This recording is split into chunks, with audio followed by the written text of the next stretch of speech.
Attending to state matters and addressing state issues in the course of his official engagements, week in, week out, expresses clearly Governor Sanwo-Olu's dedicated passion for the business of governance. So, let's share with you some of his recent official activities from the governor's office. We'll be right back. The recent courtesy visit by Prince Harry and his wife to the governor of Lagos State was indeed a great opportunity for Mr. Governor to further express the state government's desire and intention to collaborate more with the laudable ideas and partnership initiatives of Prince Harry with the state government and the Nigerian Armed Forces. Governor Babajide Sanwo-Olu briefed State House correspondents on the mission of Prince Harry to Nigeria. A courtesy visit from Prince Harry, the Duke of Sussex, and Meghan, the Princess of Sussex, here at the State House and Marina.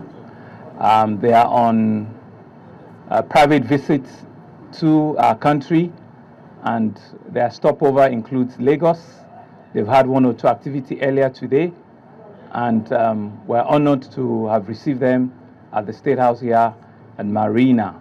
And we're excited with all of the ideas and the things that they are planning to do, especially with the office of the Chief of Defense Staff, General Musa, and his lovely wife that is also here. We just want to assure you, gentlemen of the press, that for Prince Harry, this is it's been a very interesting and very informative trip to the country. He's seen a lot. He's still soaking in a whole lot. And part of the things that we're hoping that he will also take away is to see the diversity, and the extent, of how big our country is and how we continue to ensure that we live, together in peace and harmony, and how what role Lagos plays in that whole conversation. They've been to Kano, they've been to Abuja, here now in Lagos. I'm sure they have their own experience of what Nigeria looks like. And we've extended additional invitation to them that they can always come back, when they want to. Also knowing fully well that Meghan has, a decent percentage of Nigerian in her, all right? And we've said, we've sort of like agreed that maybe that percentage should stay in Yoruba land. I don't know, right? But it's okay. And you can see she's been well attired, and her yellow actually blends so very, very, very well today. But we're indeed happy for what they are doing, especially for our military men, on the conversations around mental issues, mental health issues, mental illness, and how they can galvanize their various NGOs at ensuring that people that require those supports, both in military and in private, can seek those support. And the conversation around mental health issues, is also something that we all live around. And, the denial, the stigmatization is out of our, it's out of one of the things that we've talked about. And more importantly, the Invictus game that Prince Harry is known for. At what point can we have it in Nigeria so that, the true Nigerian, competitiveness can also be reflective, in that game. And I think on behalf of all of us in Lagos, we're excited, we're happy that they found out time to be with us this afternoon. The courtesy visit by the Chief of Defense Staff, General Christopher Musa, and some senior military officers to Governor Babajide Sanwo-Olu brought to the fore the significant importance and benefit of mutual collaboration and partnership between the armed forces and state governments to build and create a safer country. The Chief of Defense Staff, in his brief remark, expressed the gratitude of the Nigerian Armed Forces to Mr. Governor for his tremendous support so far, while the governor, in his response, attributed the entrenchment of state and national security and good governance to sustained collaborative efforts between government and security agencies in the country. Just one basic thing to say thank you and to commend you for all the efforts, for everything you are doing for Lagos State and Nigeria. We know when Lagos State coughs or sneezes, Nigeria catches cold. And that's why it's important that for whatever it is that is going on in the country, Lagos must be stable. Lagos must thrive well. Lagos must continue to develop because it represents what Nigeria stands for. So I want to congratulate you for continuing to do that. 5 years in the state of affairs is no joke. With all the challenges, with all the population and all the demands and intricacies again, but we have continued to stay stronger. We've continued to move and we've continued to elevate Lagos to that standard. We'll continue to pray for you, sir, because you need God's guidance and God's prayers for good health, strength, for the stability of Lagos, yourself and your family. Yesterday we had a session here where you warmly welcomed the Duke and Duchess of Sussex. That singular act, sir, has gone so well all over the world. The responses all over has been tremendous. I want to congratulate you. And frankly speaking, sir, they left here with their spirits very high.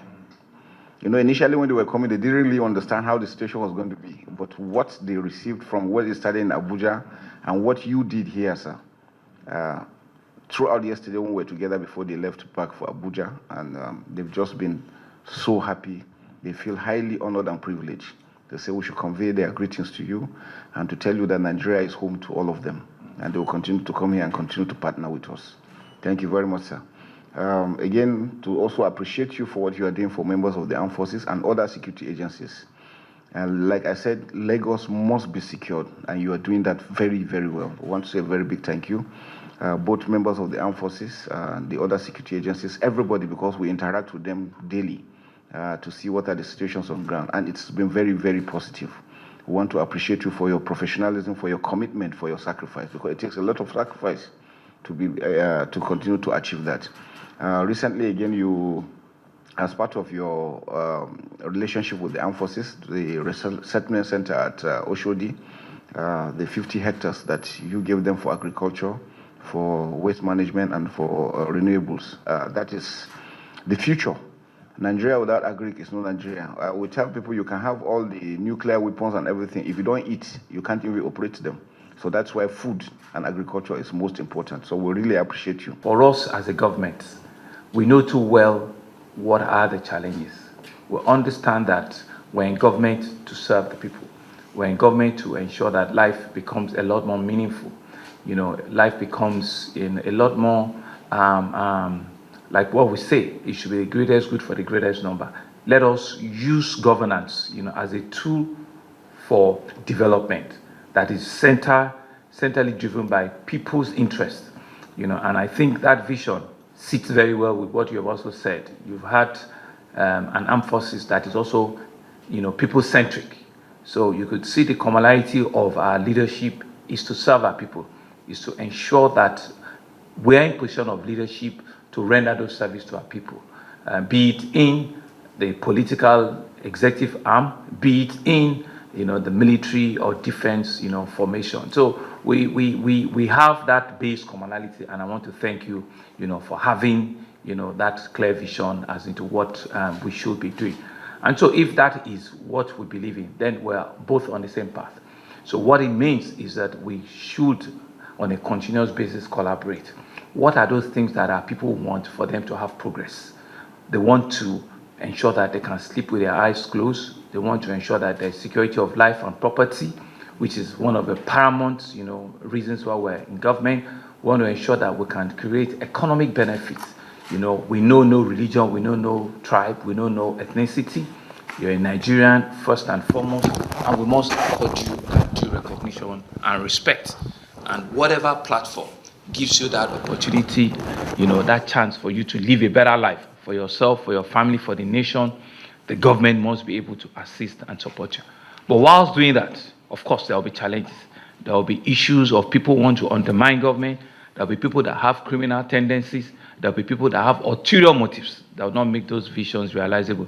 And that's why you come in to complement, that entire role to ensure that the country, the regions, the states continue to remain safe, continue to remain peaceful, continue to remain, a beacon where people can live, people can grow, and businesses can thrive. And finally, from the governor's office, the Lagos State Governor, Mr. Babajide Sanwo-Olu, has described the Nigerian Institution of Surveyors, NIS, as an institute that propagates integrity with high level of professionalism, an outstanding contribution to nation building. The governor, who happens to be an honorary member of the institute, made this assertion through the secretary to the state government, Barrister Abimbola Sali Hoindei, who represented him at the recently held 2024 Fellows Investiture Ceremony in Lagos. He, however, charged them to continue to sustain the propagation of its vision and mission statement for the development of the state and the country at large. The institution has chartered a course of integrity and professionalism, shaping the landscape of our nation. Today, we celebrate a new chapter in this legacy, the induction of a distinguished group of individuals who have demonstrably elevated the surveying profession.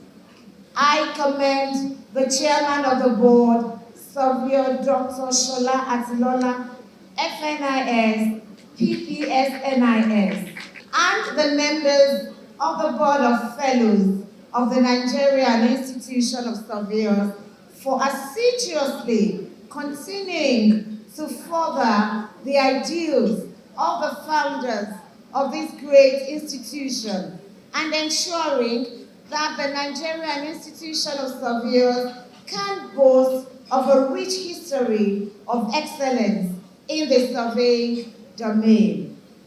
This annual event holds profound significance as we acknowledge and celebrate the outstanding contributions of individuals who have not only excelled in the field of surveying and geomatics, but have also demonstrated a steadfast commitment to excellence in their professional endeavors.